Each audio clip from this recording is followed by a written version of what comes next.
सुनिए पीएम मोदी क्या कुछ कह रहे हैं।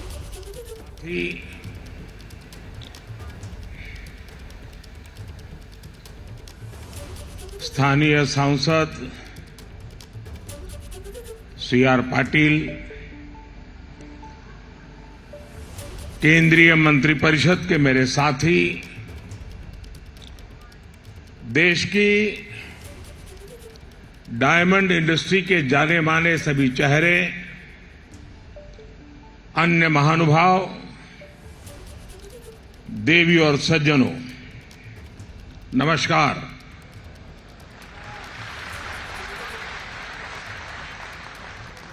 हुरट એટલે હુરટ।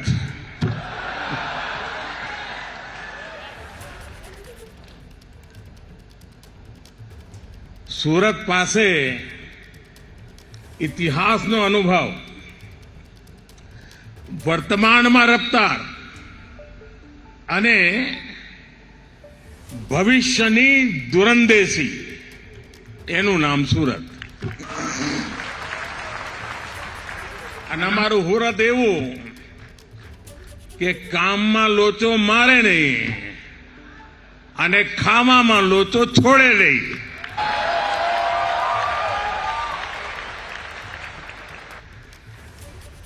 આમ બધી વાતે સુરતીને ગમે તેટલી ઉતાવળ હોય, પણ ખાણીપીણીની દુકાને અડધો કલાક લાઈટમાં ઉભા રહેવાની ધીરજ એનામાં હોય। વરસાદ જોધમાર પડ્યો હોય ને ઢીચણ સુધી પાણી હોય, પણ ભજીયાની લારીએ જવાડું એટલે જવાડું। શરદ પૂનમે ચંડી પડવો, દુનિયા આખી ધામા પર જાય। આ મારો હુરતી ફૂટપાથ પર પરિવાર સાથે ગાડી ખાતો હોય અને મોજી એવો સાહેબ કે નાકા પરનું સર્કલમાં અહીંયા આટો મારવા ના જાય, પણ વિશ્વ આખું ફરે। મને યાદ છે 40-45 વર્ષ પહેલા સૌરાષ્ટ્રના ભાઈઓ સુરત તરફ વળ્યા તો મારા સૌરાષ્ટ્રના જૂના મિત્રોને હું પૂછું કે હવે તમે સૌરાષ્ટ્ર છોડીને સુરત આવ્યા છો તો કેવું લાગે? કે અમારા હુરતમાં અને અમારા કાઠિયાવાડમાં ભારે અંતર। આ 40-45 વર્ષ પહેલાની વાત કરું તો શું? તો કે અમારે ત્યાં કાઠિયાવાડમાં જો હામે મોટરસાયકલ ટકરાઈ ગઈ તો કે તલવાર ઉકાળવાની વાત થાય, પણ કે જો સુરતમાં મોટરસાયકલ ટકરાણી હોય એટલે તરત બોલો કે જોની ભાઈ તારી બી ભૂલ છે ને મારી બી ભૂલ છે, હાલ ને હવે કે આટલો ફરક છે। साथियों, आज सूरत शहर की भव्यता में एक और डायमंड जुड़ गया है, और डायमंड भी छोटा मोटा नहीं है, बल्कि ये तो दुनिया में सर्वश्रेष्ठ है। इस डायमंड की चमक के आगे दुनिया की बड़ी से बड़ी इमारतों की चमक फीकी पड़ रही है।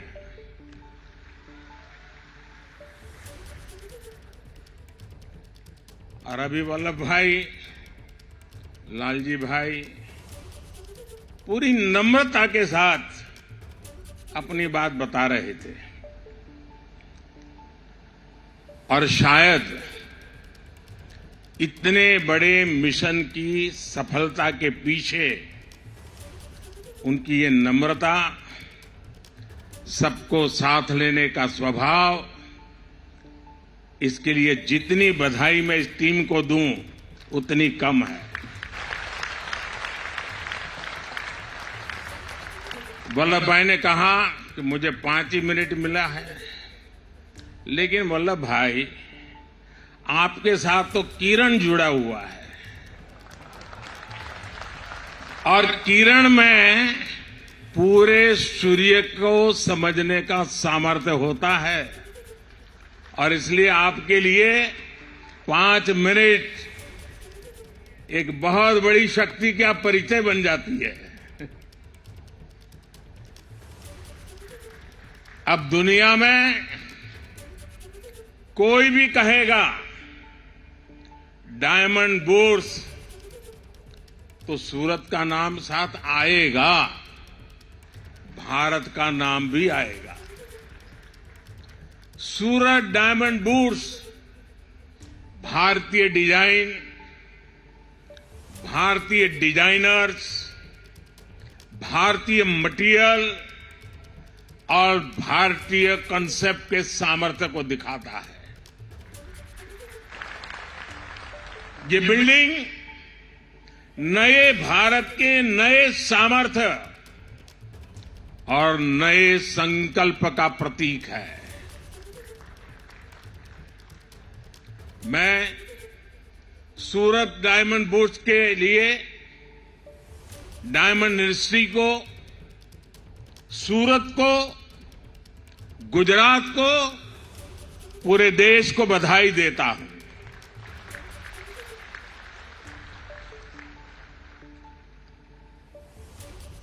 मुझे कुछ हिस्सा देखने का अवसर मिला क्योंकि मैं नहीं चाहता था कि आप लोगों को ज्यादा इंतजार करना पड़े, लेकिन मैंने कहा इनको, पुराने दोस्त हैं तो कुछ न कुछ बताता रहता हूं। मैंने कहा कि आप जो एनवायरनमेंट की दुनिया के वकील है, ग्रीन बिल्डिंग क्या होता है जरा बुला करके दिखाइए। दूसरा मैंने कहा पूरे देश से आर्किटेक्चर और स्ट्रक्चरल इंजीनियर के जो स्टूडेंट्स हैं उनको कहिए कि आप आइए और स्टडी कीजिए कि बिल्डिंग की रचना आधुनिक रूप में कैसे होती है। और मैंने ये भी कहा कि लैंडस्केपिंग कैसे हो, पंच तत्व की कल्पना क्या होती है, उसको देखने के लिए भी लैंडस्केप की दुनिया में जो काम करते हैं उनको भी बुलाइए। साथियों, आज सूरत के लोगों को, यहां के व्यापारियों, कारोबारियों को 2 और उपहार मिल रहे हैं।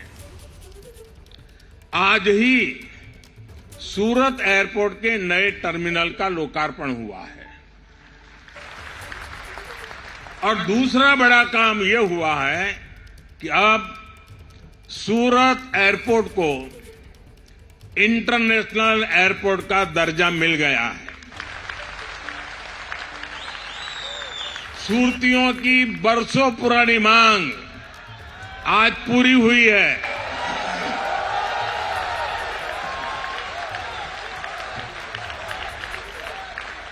और मुझे याद है जब मैं पहले आता था यहां तो सूरत का एयरपोर्ट कभी कभी लगता है बस स्टेशन ज्यादा अच्छा कि एयरपोर्ट अच्छा। बस स्टेशन अच्छा लगता नहीं था, एक झोपड़ी जैसा था। आज कहां से कहां पहुंच गए, ये सूरत का सामर्थ्य दिखाता है। सूरत से दुबई की फ्लाइट आज से शुरू हो रही है। बहुत जल्द हांगकांग के लिए भी फ्लाइट शुरू होगी। गुजरात के साथ ही, और आज जब ये सूरत का एयरपोर्ट बना है तब गुजरात में अब 3 इंटरनेशनल एयरपोर्ट हो गए हैं। इससे डायमंड के अलावा यहां की textile industry, tourism industry, education और स्किल सहित हर सेक्टर को लाभ होगा। मैं शानदार टर्मिनल और इंटरनेशनल एयरपोर्ट के लिए सूरत वासियों को, गुजरात वासियों को बहुत बहुत बधाई देता हूं।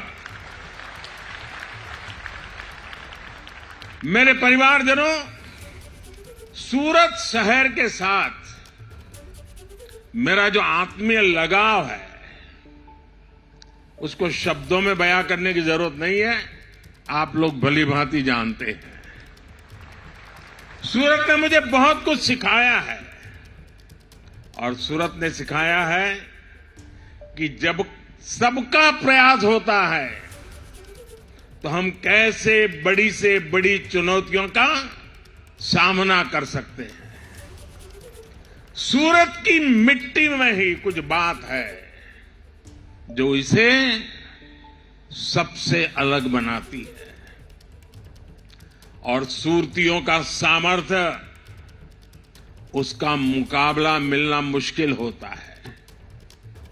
हम सब जानते हैं कि सूरत शहर की यात्रा कितने उतार चढ़ावों से भरी रही है।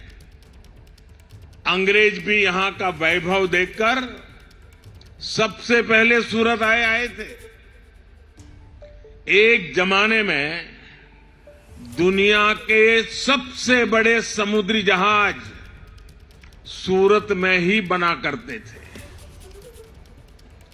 सूरत के इतिहास में अनेक बार बड़े बड़े संकट आए, लेकिन सूरतियों ने मिलकर हर एक से मुकाबला किया। वो भी एक वक्त था, कहते थे कि 84 देशों के शिप के झंडे यहां फहरते थे और आज जब मथुर भाई बता रहे थे कब 125 देशों के झंडे यहां फहरने वाले हैं।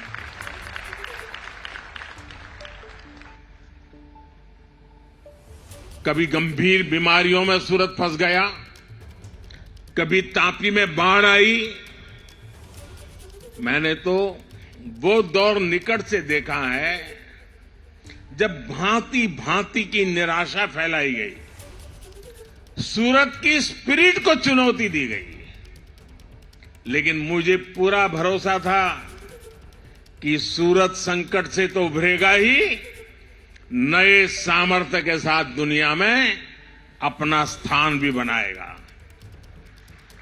और आज देखिए, आज ये शहर दुनिया के सबसे तेजी से आगे बढ़ते टॉप 10 शहरों में है। सूरत का स्ट्रीट फूड, सूरत में स्वच्छता, सूरत में स्किल डेवलपमेंट का काम, सब कुछ शानदार होता रहा है। कभी सूरत की पहचान सन सिटी की थी।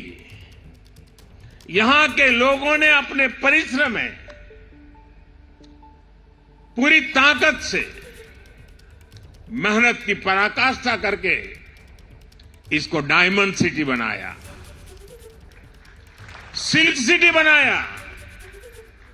आप सभी ने और मेहनत की और सूरत ब्रिज सिटी बना। आज लाखों लाख युवाओं के लिए सूरत ड्रीम सिटी है। और अब सूरत आईटी के क्षेत्र में भी आगे बढ़ रहा है। ऐसे आधुनिक होते सूरत को डायमंड बुर्स के तौर पर इतनी बड़ी बिल्डिंग मिलना अपने आप में ऐतिहासिक है। साथियों, आजकल आप सभी मोदी की गारंटी की चर्चा खूब सुनते होंगे। हाल के दिनों में जो चुनाव नतीजे आए, उसके बाद ये चर्चा और बढ़ गई है। लेकिन सूरत के लोग तो मोदी की गारंटी को बहुत पहले से जानते हैं। यहां के परिश्रमी लोगों ने मोदी की गारंटी को सच्चाई में बदलते देखा है और इसी गारंटी का उदाहरण ये सूरत डायमंड बुर्स भी है। मुझे याद है बरसों पहले आप सभी साथी किस तरह मुझे अपनी समस्याएं बताते थे।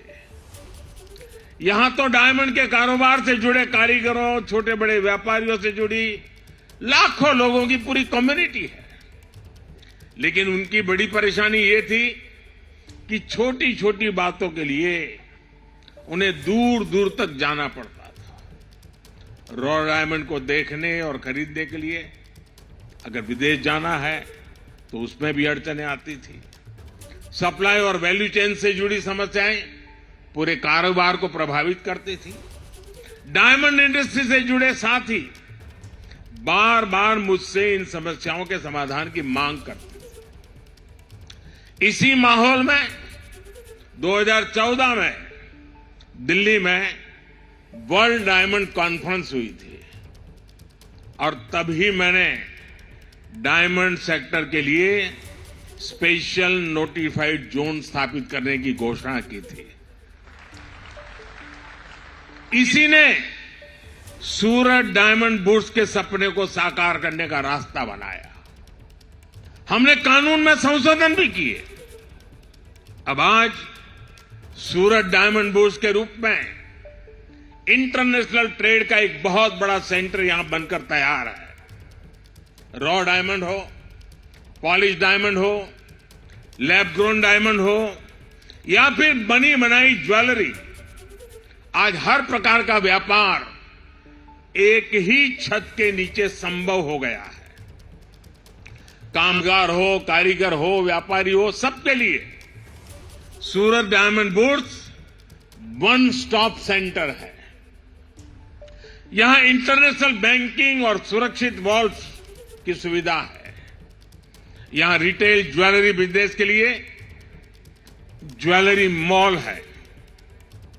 सूरत की डायमंड इंडस्ट्री पहले से ही 8 लाख से अधिक लोगों को रोजगार दे रही है। अब सूरत डायमंड बुर्स से भी 1.5 लाख साथियों को रोजगार मिलने वाला है नए। मैं डायमंड के व्यापार कारोबार से जुड़े आप सभी साथियों की प्रशंसा करूंगा जिन्होंने इस इंडस्ट्री को नई ऊंचाई देने के लिए दिन रात एक किया है।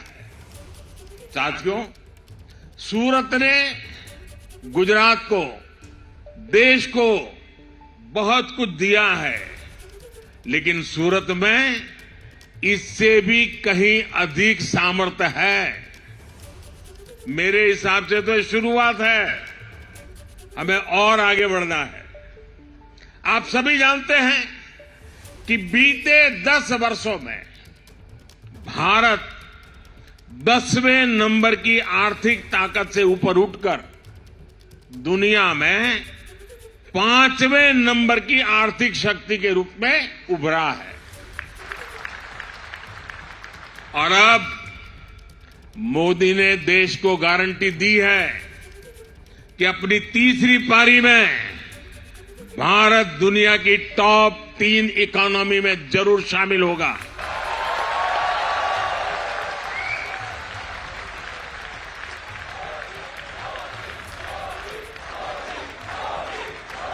सरकार ने आने वाले 25 साल का भी टारगेट तय किया है। $5 ट्रिलियन का लक्ष्य हो, $10 ट्रिलियन का लक्ष्य हो, हम इन सभी पर काम कर रहे हैं। हम देश के एक्सपोर्ट को भी रिकॉर्ड ऊंचाई पर ले जाने के लिए काम कर रहे हैं। ऐसे में सूरत की और विशेषकर सूरत की डायमंड इंडस्ट्री की जिम्मेदारी भी अनेक गुना बढ़ गई है। यहां सूरत के सभी दिग्गज मौजूद हैं। सूरत शहर को भी ये टारगेट तय करना चाहिए कि देश के बढ़ते हुए एक्सपोर्ट में सूरत शहर की भागीदारी और कैसे बढ़े। ये डायमंड सेक्टर के लिए, जेम्स और ज्वेलरी सेक्टर के लिए चुनौती भी है, अवसर भी है। अभी डायमंड ज्वेलरी के एक्सपोर्ट में भारत बहुत आगे है। सिल्वर कट डायमंड और लैब ग्रोन डायमंड में भी हम अग्रणी हैं। लेकिन अगर पूरे जेम ज्वेलरी सेक्टर की बात करें तो दुनिया के टोटल एक्सपोर्ट में भारत का शेयर सिर्फ 3.5% है। सूरत अगर ठान ले तो बहुत ही जल्द जेम्स ज्वेलरी एक्सपोर्ट में डबल डिजिट में आ सकते हैं। और मैं आपको गारंटी देता हूं, आपके हर प्रयास में सरकार आपके साथ खड़ी है। हमने तो पहले से ही इस सेक्टर को एक्सपोर्ट प्रमोशन के लिए फोकस एरिया के रूप में चुना है। पेटेंटेड डिजाइन को प्रोत्साहन देना हो, एक्सपोर्ट प्रोडक्ट्स को डाइवर्सिफाई करना हो, दूसरे देशों के साथ मिलकर बेहतर तकनीक की खोज करना हो, लैब ग्रोन या ग्रीन डायमंड को बढ़ावा देना हो, ऐसे अनेक प्रयास केंद्र सरकार कर रही है। ग्रीन डायमंड को प्रोत्साहन देने के लिए सरकार ने बजट में भी विशेष प्रावधान किए हैं। आपको इन सारे प्रयासों का ज्यादा से ज्यादा फायदा उठाना है। आज अंतर्राष्ट्रीय स्तर पर जो माहौल आप भी अनुभव करते होंगे, आप दुनिया भर में जाते हैं, दुनिया के अनेक देश के लोग यहां बैठे हैं। आज विश्व का माहौल भारत के पक्ष में है। आज पूरी दुनिया में भारत की साख बुलंदी पर है। दुनिया भर में भारत की चर्चा हो रही है। मेड इन इंडिया अब एक सशक्त ब्रांड बन चुका है। इसका बहुत बड़ा लाभ आपके बिजनेस को मिलना तय है, आभूषण उद्योग को मिलना तय है। इसलिए मैं आप सभी से कहूंगा, संकल्प लीजिए और इसे सिद्ध कीजिए। साथियों, आप सभी का सामर्थ्य बढ़ाने के लिए सरकार सूरत शहर का भी सामर्थ्य और बढ़ा रही है। हमारी सरकार सूरत में आधुनिक इंफ्रास्ट्रक्चर के निर्माण पर विशेष बल दे रही है। आज सूरत के पास अपना इंटरनेशनल एयरपोर्ट है। आज सूरत के पास अपनी मेट्रो रेल सर्विस है। आज सूरत पोर्ट पर कितने ही अहम प्रोडक्ट्स की हैंडलिंग होती है। आज सूरत के पास हजीरा पोर्ट है, गहरे पानी का एलएनजी टर्मिनल और मल्टी कार्गो पोर्ट है। डायमंड सिटी सूरत से पीएम मोदी को आप सुन रहे थे। तमाम बड़ी बातों का जिक्र किया, जो सौगात मिली है उसको लेकर कहा कि एक और सुंदरता में इजाफा हुआ है, एक और डायमंड सिटी में लग गया है, इस बात का जिक्र किया।